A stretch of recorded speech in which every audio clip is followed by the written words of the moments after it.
এই পৃথিবীতে একটাই সম্পর্ক যেটা হচ্ছে পবিত্র, হ্যাঁ, আর কোনো সম্পর্ক পবিত্র নাই। একটাই সম্পর্ক পবিত্র, সেটা হচ্ছে ভাই বোনের সম্পর্ক। আর পৃথিবীতে যত সম্পর্কই আছে সবগুলাই হচ্ছে অপবিত্র, সবগুলাই হচ্ছে এর সাথে ওকে মেশানো যায়, ওর সাথে ওকে মেশানো যায়, ঠিক আছে। আর আমার বিবেক এতটাই খারাপ যে এই পবিত্র সম্পর্ক নিয়ে আমি একটা মন্তব্য করছি। কি মন্তব্য করছি?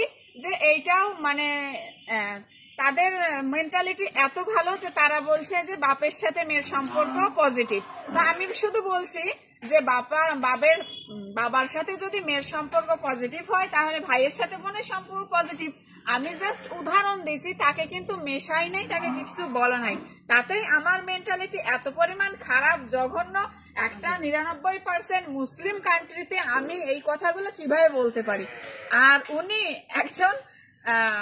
একজন বিবেকবান সুস্থ মস্তিষ্কের মানুষ হয়ে 99% একটা মুসলিম কান্ট্রিতে বসে একবার বউকে তার শ্বশুরের সাথে, একবার বউকে তার বোনজামের সাথে, একবার আমার দুলাভাইয়ের সাথে, একবার হচ্ছে ওই বিদেশে, একবার বরিশালে, আর একবার লাস্ট মুন্নাকে জড়াইয়ে সে আমাকে অপবাদ দিল।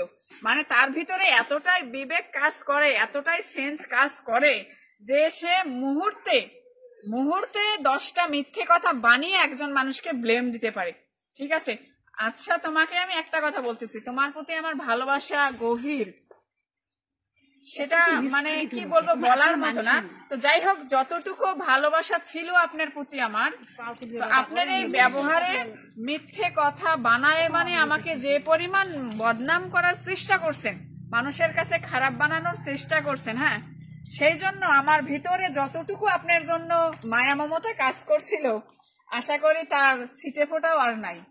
ভালো থাকবেন আপনি।